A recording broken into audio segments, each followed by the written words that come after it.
Alright, so in this video, we will be talking about Dragon Ball Legends. It's its anniversary, and I'm not gonna lie, with SH Figure Arts, with the new Fusion Worlds deck coming out, there's been a lot of hype for me personally in Dragon Ball Legends story mode, and Shallot as a character.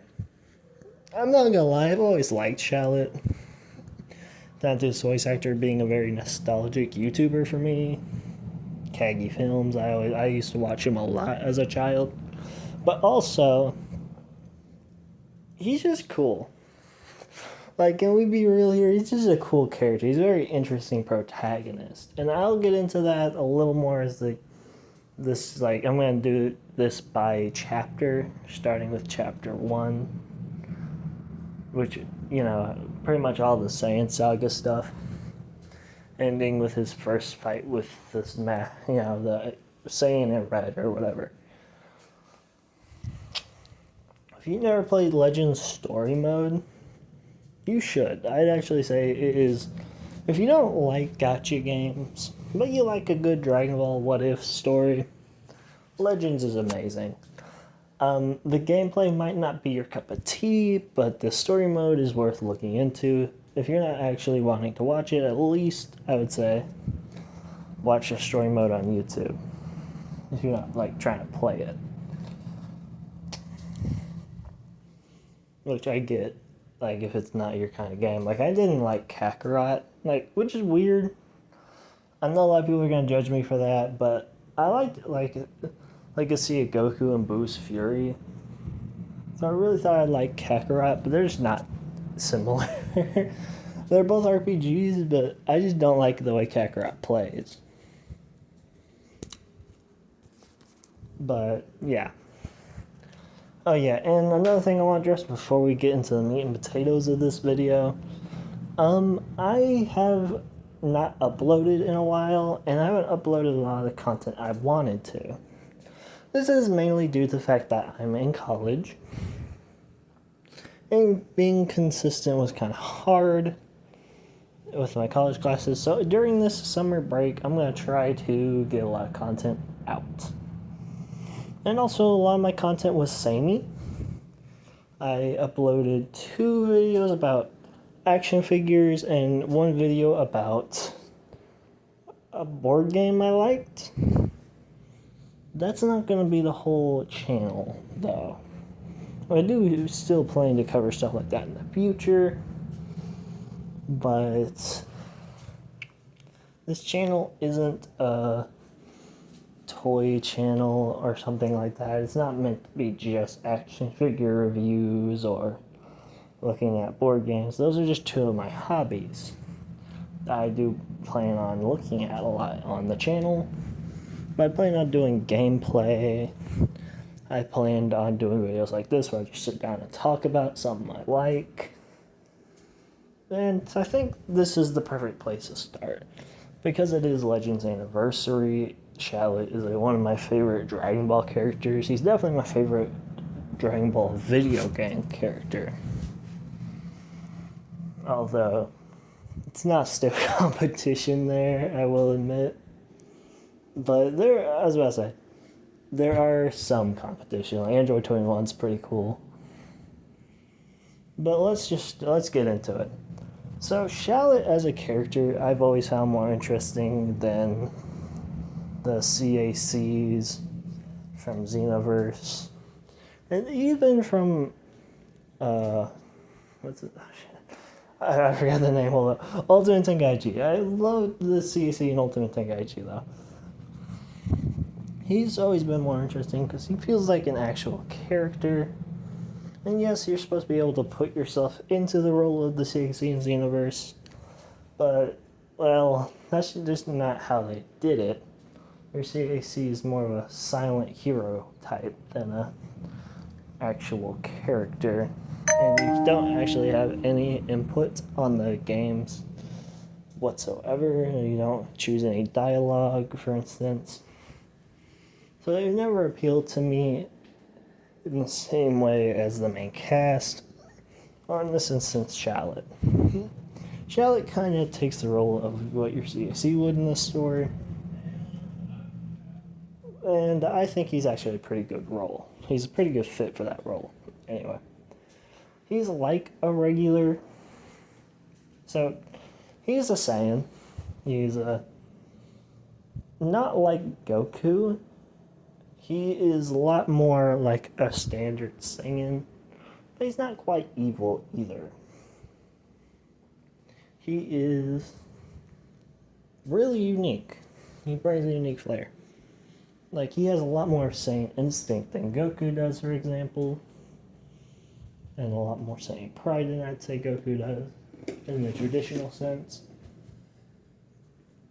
But he's also kind-hearted. Sorry, I opened the fridge. I'm not out. He's also kind-hearted. He's also interesting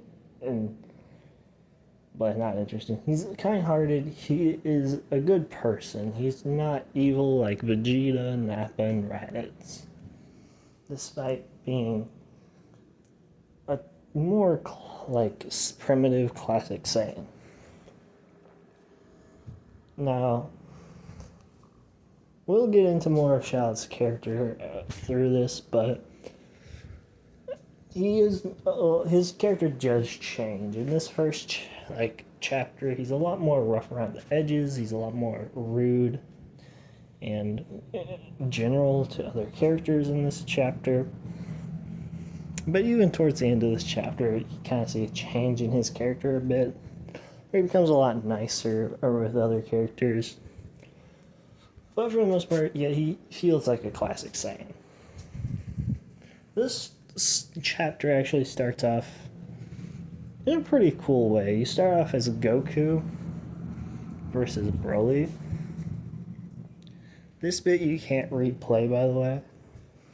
So I actually had to watch that bit on YouTube just to see if I missed anything, and you don't really. You just, Goku just meets Broly and they start battling. Not really important. Until you get to Shallot waking up in the same wasteland they're fighting in, and Trunks greets him, he teaches him the basics of fighting, and then they run into Broly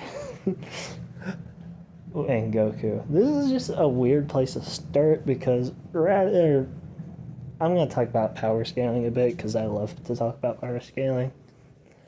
Shallot himself is probably around Raditz's level. I think that's a good area to say. So yeah, he ain't doing shit to Broly. But he still tries to fight Broly with them, and he ends up getting Trunks killed. Trunks just dies here. He never comes back. As far as I can tell, Goku from this era and Broly from this era don't come back either. Which actually surprised me, because I figured Z Broly would come back in the story eventually. And this Goku, he's not really important. But they both disappear from the story too. But essentially, this is just to help set up the plot that this is a tournament with characters from every point in time. In this first chapter, that's not very accentuated. In fact, you wouldn't be able to tell that very well, because this game, at least up till the Boo Saga, it kind of just covers it arc by arc.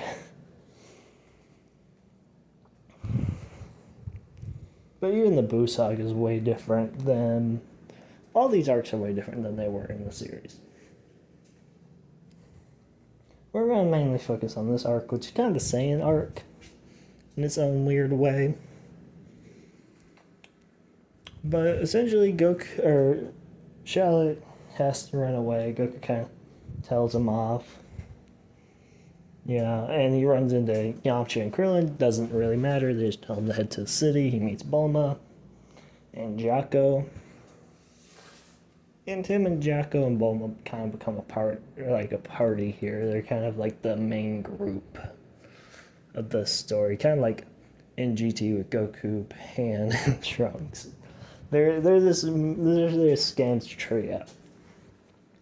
I was about to say, he comes off a lot ruder here than in other parts of the story. Yeah, he kind of tells them off a bit, but he agrees to work with them mainly because they promise to help it, like, fill him in and help him get his memories back. So he comes with them initially to be her bodyguard to help get his memory back. This kind of gets forgotten. They kind of just become friends and work with each other anyway. But at this point in time, he's kind of indifferent and kind of rude to a lot of characters. I've said that so many times, but I'm going to keep saying it. They kind of like stay with each other until they run into, I think they run into Gohan, like a sword dude, and Gohan, in which they also run into Piccolo, Zeta, Satana, something like that. Oh my god, I'm actually gonna have to look this up so I don't get trolled on. It's Xana. Xana, yeah. So I'm not gonna try to spoil anything from the other points of the show, but Xana is a character I'm gonna complain about later. I don't want to spoil nothing though. But Xana's character here is kind of like, I'm going to complain about it when we get to the big plot point with him.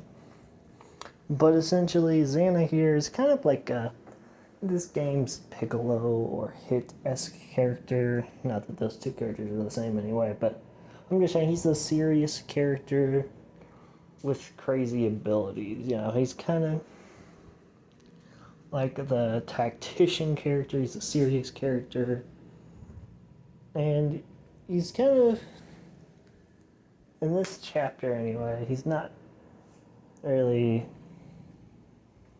he plays the same role as Piccolo, essentially. I'll just say it. And pretty much this whole game, he reminds me a lot of Piccolo, even though they're not the same character. Essentially, he helps save Gohan, and they start hanging out with each other until they run into Piccolo. Piccolo does nothing really, but he's here. Now, this is where I'm going to get in the first little bit of a little tangent about power scaling. So it's implied Piccolo and Gohan are from right before the Saiyans attack, so they should be relative to where they are when the Saiyans actually attack.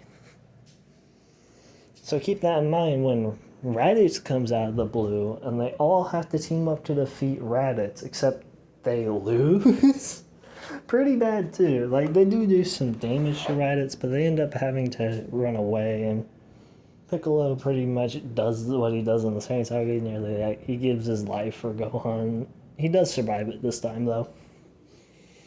So essentially, Piccolo even says Raditz is stronger than he was in the original. Like, it's not right stated by him, but he's pretty much the same level as Nappa was in the main timeline. For no reason, it's not explained. He does get a burst in power later in the story too. That's a little more acceptable. Maybe he got like powered up by some other thing, like he does in the other, when we get to it later. But for now, I think it's safe to say that, Raditz is just cracked for no reason in this story. And they have to retreat. They make their way to the city, in which Beerus inserts himself for no reason into the story, like always. I hate when Beerus just gets randomly inserted to stories like this. He does it in Xenoverse, he does it in Fighters, he does it literally everything since his inception. And he does nothing when he gets there. He literally doesn't even have to be there in any of those instances. In ZBrush 1 it makes sense because it was around the time of Battle of the Gods, so Beerus was this big crazy character at the time. I get it. But each and every time I'm getting tired of Beerus. I just am. I'm going to get into Frieza later. I'm going to tear Frieza a new one later, but they should not have brought Frieza back. I'll say that now, but I also get tired of Beerus because he's a different character than when he was first introduced. I actually like Beerus in the Battle of Gods movie. The character is very interesting. He's very fun. He's very entertaining. But the anime version changed his character quite a bit. And he never recovers, at least in my opinion. His character got permanently changed between adaptations into a less entertaining character. I just kind of find him annoying most of the time, personality-wise. Whereas I did find him entertaining in Battle of Gods. Regardless, Beerus is the one to inform us what's going on here. That this is a big tournament of every era and time to get a hold of a wish. Like, whoever wins gets a wish. So, kind of like Dragon Ball Multiverse, but actually entertaining the whole way through.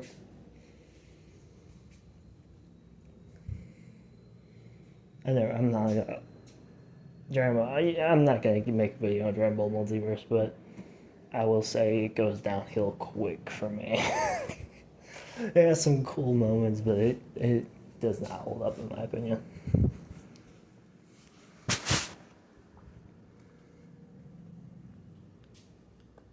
But let's just put a stick in that.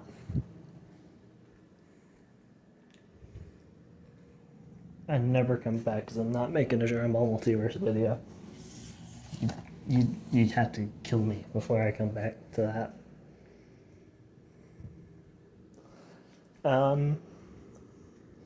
So Beerus kind of wants to recruit Shallot of all people for some reason. Despite Shallot not really being all that impressive power-wise. And he has Nappa and Vegeta train him, Gohan, and Zana, sorry. He has them train under Nappa and Vegeta,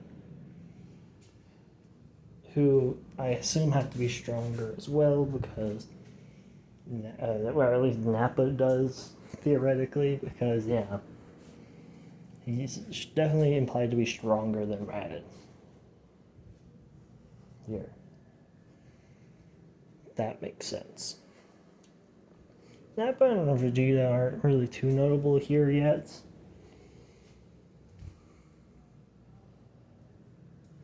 But essentially they beat them up and tell them they're not ready for training. So they leave to go train on their own for a minute to prove themselves to Vegeta and Nappa later. And this is kind of filler, but we do run into Zana and Charlotte arguing when they get jumped by Mercenary Tao, who actually nearly, he does a pretty devastating blow to Charlotte somehow. Now, power scaling is, I'm a heckler for power scaling. This ain't even Cyborg Tao, so this is just regular Tao. Somehow this regular Tao is stronger than Raditz. I love OG Dragon Ball, I love Tao. But how the fuck did he get to that level? This doesn't even get explained either. They do run back into Mercenary Tao later, because Tien comes to apologize for him, and he kind of drags him along. It's kind of funny, I'm not gonna lie. It's like he's treating him like his grandpa. Like, oh, I'm sorry, he's from a different era. He's not, it's not, he's still my grandpa though, so I'm going to apologize for him. And then, Charlotte beats the fuck out of Tien for some reason. Because he wanted, that's what he wanted for his apology. Present, I don't know. Guess that's how you forgive people, you beat the piss out of them, I don't know. So they decide after that and a couple other filler fights that they are ready for Nappa and Vegeta again. And here is where I will just say Nappa becomes a different character than his main self, because Shallot actually lands a painful strike to Nappa. Now in the series, this would have set Nappa off. He would probably went out for blood just for that, or he would have at least scuffed it off or something. He doesn't. Dragon Ball characters, especially villains, usually don't like it when they get hurt. Nappa being a pretty notable one too. So, to my surprise, or not my surprise, because I knew this happened in the game anyway, Nappa has a complete 180 in his personality, where he fully embraces his role as their master. He is in love with this for no fucking reason, and I love it. I really love Nappa in Legends. He's a completely different character. Or not completely different, he's still Nappa, but you know what I mean, like, this is kind of out of character for Nappa, but at the same time, I really like it. Now,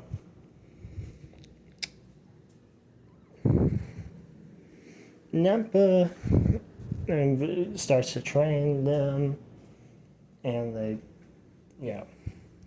eventually beat Nappa and even Vegeta before getting another breakdown from Beerus saying that essentially Srinkai had proved himself useless again and got took hostage, and Beerus is kind of not able to do nothing himself, so he needs Shallot and Goku to take care of things. Why Shallot? Why not find another timeline version of Gohan or Goku that are actually worth a darn in power? Because again, we saw a version of Goku who could fight Broly. Trunks Super Saiyan's also here in this timeline as of right now. But it seems like, aside from those characters, not many characters from that later in the timeline are even here yet. If you're trying to understand what I mean. Like, they keep getting dropped in later, which is kind of funny if you think about it. But yeah, this is kind of their excuse for everybody just not coming out nowhere, kicking your ass, I guess. I don't know.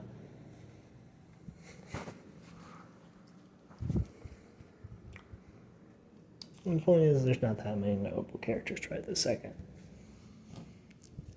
But anyway, and this also just kind of gives you a character rundown. Oh yeah, Piccolo survived, by the way, and him and Gohan fuck off. And Xana fuck off for no reason. Xana actually had no reason. He just leaves. So it's just you and Jocko for a minute until a mysterious, like, all these Frieza soldiers are scared of you and they think you're a different person. They're like, oh no, it's him. And you feel this massive ki coming from a destroyed city. So you make your way there. Now this, I got a little confused. So I might have accidentally skipped a cutscene or something. I could have went back and checked. But they talk about Dodoria as if they ran into Dodoria.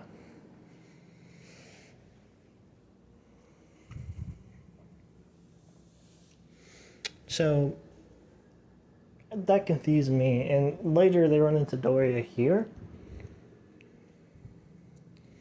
And it's like, yeah, we fought before. And it's like, well, yeah, I did fight Dodoria, but I don't remember them actually acknowledging that in a cutscene, which usually I'd say a fight doesn't happen if it doesn't get acknowledged in a cutscene afterward or at some point.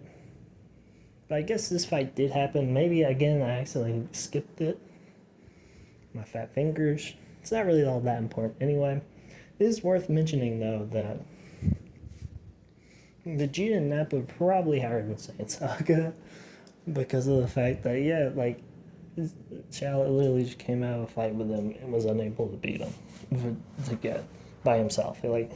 He had, with the help of Gohan and Xana, he's able to defeat them, but by himself he can't beat Vegeta. So he can beat Zarbon and Dodoria together? That's kind of crazy. I'm not gonna lie, that's actually kind of crazy. But it's whatever.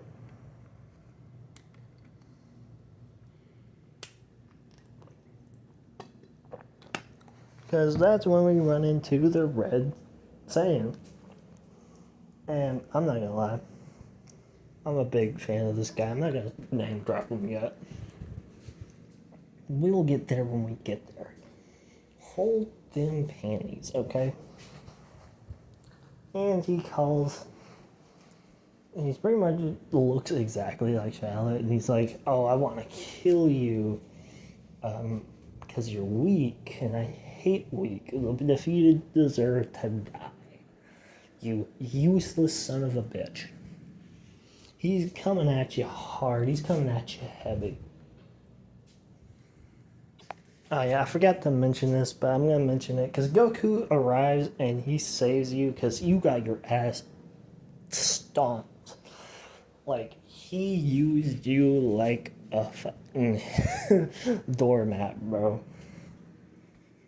Which I guess makes sense, I don't know. So, from here, Goku pops up, and I think it's important to kind of discuss how strong Goku should be here. So Beer said this a minute ago, and I forgot to mention it. Beer states that when he was saying that, you know, the other guy got kidnapped and they couldn't do nothing to fix it with the Super Dragon Balls, because this happens right after the Tournament of Power, and they were just used in the Tournament of Power. So how far after the Tournament of Power this is, I don't know. But it happens relative to the Tournament of Power. So the timeline you are currently in is a point in time after the Tournament of Power in the main story. So now Goku, here he goes Super Saiyan to fight Giblet, which he probably didn't need to, but he fights you as a Super Saiyan later too for no reason, so I guess Goku just likes being Super Saiyan in this story. But I don't think Giblet scales to a Super Saiyan. Well, I say I don't think he scales to a Super Saiyan Goku for the Tournament of Power, but no, honestly, he's kind of cracked in this story. I'm not gonna lie. Like, this isn't too much of a spoiler, but you keep fighting this guy even as a Super Saiyan 3, and he just does not care.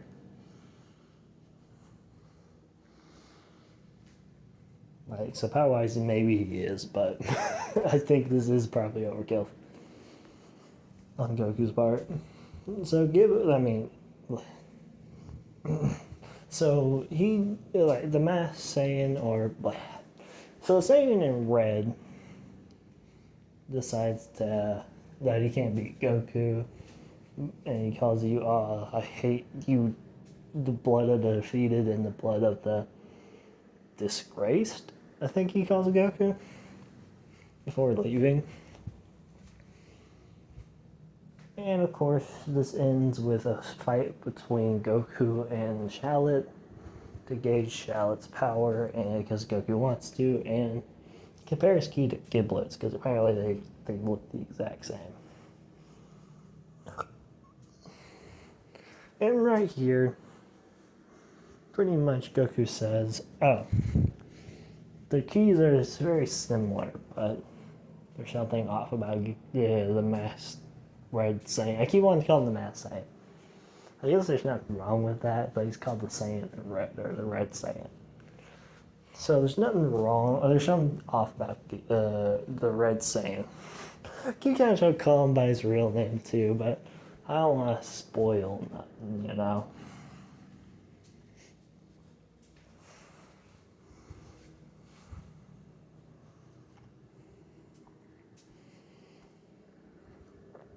And that's when Whis drops a bombshell. You're actually an ancient Saiyan, so Shallot's from way back in the past. A time before probably King Cold or Frieza. A time way before the first Super Saiyan God, probably. And I'm just sitting here thinking, when they go back to their point in time, they're going to be cracked. They're going to be like, I'm sure you've seen a picture of Shallot in his other transformations. But, like, yeah, no, he gets cracked. So, like, if he goes back in time, that would be hilarious. He's gonna feel a little bored, I imagine. As I say, I don't know why Giblet's so strong either. I guess maybe ancient Saiyans were cracked. I don't know.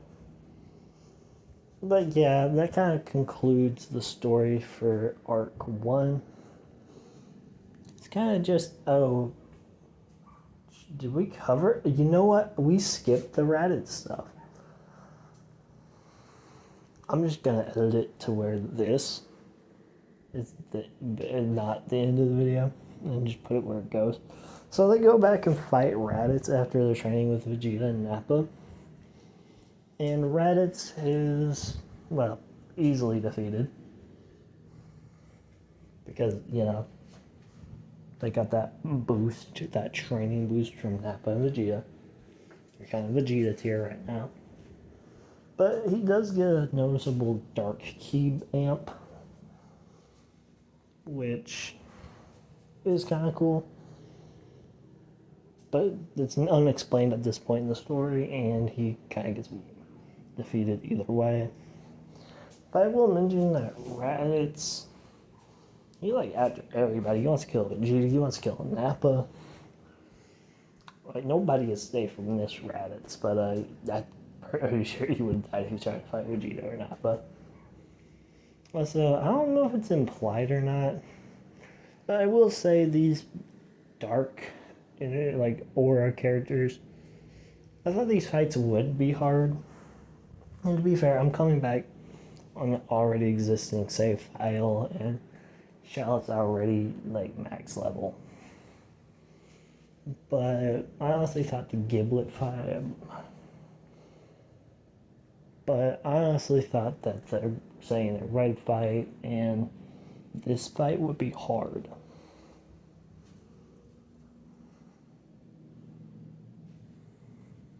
They're not. They're actually way easy. In fact, the Cybermen that they come to fight you with are harder to fight than them themselves.